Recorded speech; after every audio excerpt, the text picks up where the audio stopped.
Salut à tous et bienvenue dans cette vidéo complète sur le dossier du Sahara occidental marocain. Aujourd'hui, on va prendre le temps. On va aller en profondeur. On va parler de tout ce qui s'est passé depuis octobre 2025, de l'élan diplomatique actuel, de la visite américaine qui commence demain, du projet de loi au Congrès pour qualifier le Polisario d'organisation terroriste et surtout, pourquoi l'Algérie continue à dépenser des centaines de millions chaque année dans ce conflit au lieu d'investir chez elle. Je vais vous donner mon analyse honnête sur ce que je pense de l'avenir. Pour suivre cette vidéo, installez-vous confortablement. On commence tout de suite. Partie 1. Le contexte historique rapide. Avant d'aller dans l'actualité, un petit rappel rapide. Le conflit dure depuis 1975. Le Maroc revendique le Sahara comme partie intégrante de son territoire. Le Polisario, soutenu par l'Algérie, réclame l'indépendance. Pendant des décennies, l'ONU tournait en rond autour de l'idée d'un référendum d'autodétermination qui n'a jamais vu le jour.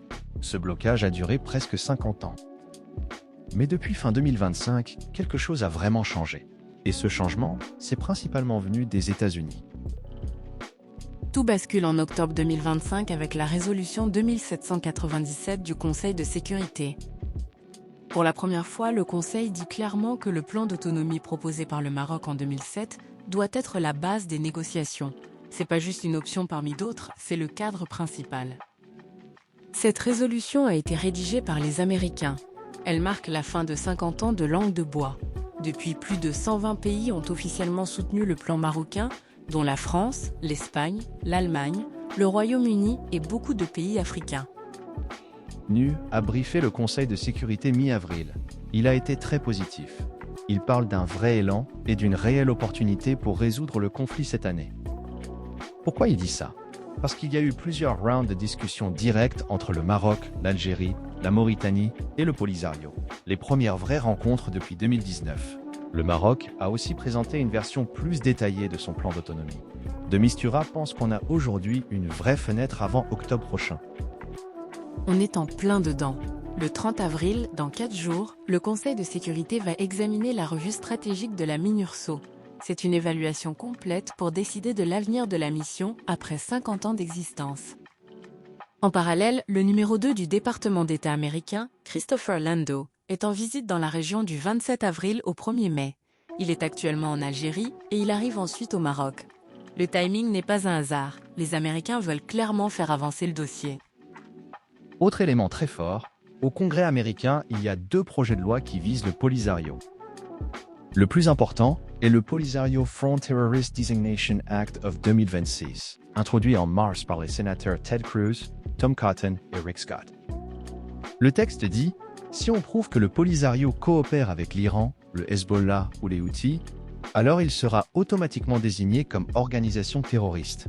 Ça entraînerait des sanctions financières très lourdes et une mise au bain internationale. » Il y a aussi un projet similaire à la Chambre des représentants depuis 2025.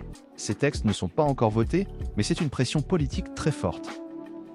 Maintenant, la question que beaucoup se posent, pourquoi l'Algérie met-elle autant d'énergie dans ce dossier?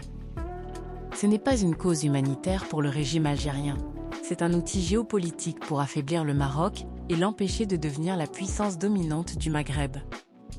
Sur le plan financier, l'Algérie dépense plus d'1 milliard de dollars par an pour soutenir le Polisario et les camps de Tindouf.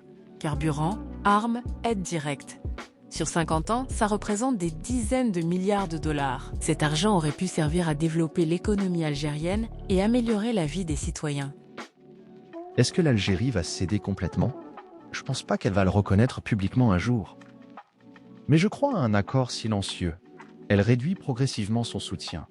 Laisse les camps se vider, sans jamais perdre la face. Le Maroc a toujours dit qu'il accueillerait tous les Sahraouis qui veulent rentrer, sans distinction. Je ne vois pas un grand retour spectaculaire, mais plutôt un retour progressif sur plusieurs années. Le développement économique massif à Dakhla et Laayoune rend la solution marocaine de plus en plus attractive. Voilà où on en est en ce mois d'avril 2026. Le vent a tourné. Le dossier avance comme jamais auparavant. Le 30 avril va être une journée importante avec la revue de la MINURSO. Je vous ferai une mise à jour dès qu'il y aura du nouveau. Dites-moi en commentaire ce que vous pensez. Est-ce que vous croyez que le conflit va vraiment se terminer dans les prochaines années? Est-ce que l'Algérie va finir par lâcher prise? Merci d'avoir regardé cette longue vidéo jusqu'au bout. N'oubliez pas de liker, de vous abonner et d'activer la cloche. On se retrouve très vite pour la suite. Prenez soin de vous.